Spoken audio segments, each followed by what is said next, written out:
پاکستان اور IMF کے درمیان $2.3 ارب قرض کا اسٹاف لیول معاہدہ طے پا گیا۔ منظوری کے بعد موسمیاتی تبدیلی کے لیے پاکستان کو $1.3 ارب ملیں گے۔ ایکسٹینڈیڈ فنڈ فیسلٹی قرض پروگرام کے تحت پاکستان کو $1 ارب ملیں گے۔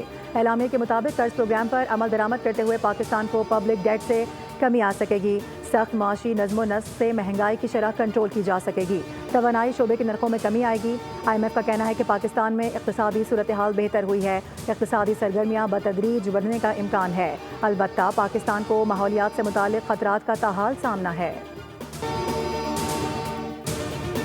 پاکستان ٹیکس، توانائی اور اداروں میں اصلاحات کے لیے پرعزم ہے۔ IMF پروگرام پر سختی سے عمل درآمد کیا جائے گا۔ وزیر خزانہ محمد اورنگزیب کی میڈیا سے گفتگو، کہا کہ پاکستان کو ترقی کی راہ پر گامزن کرنا ہے۔ پاکستان اسٹاک مارکیٹ میں کاروباری ہفتے کے تیسرے روز بھی تیزی کا رجحان۔ 100 انڈیکس میں 1400 سے زائد پوائنٹس کا اضافہ دیکھا گیا۔ انڈیکس 1,18,000 سے زائد پوائنٹس کی سطح پر ٹریڈ ہوا۔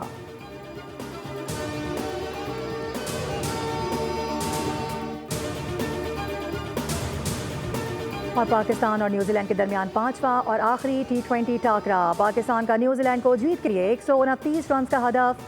سلمان علی آغا 51 رنز بنا کر آؤٹ۔ حسن نواز کھاتا ہی نہ کھول سکے۔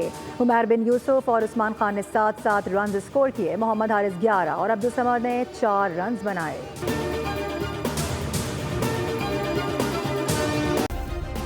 سبسکرائب کریں اور بیل دبائیں تاکہ کوئی خبر رہ نہ جائے۔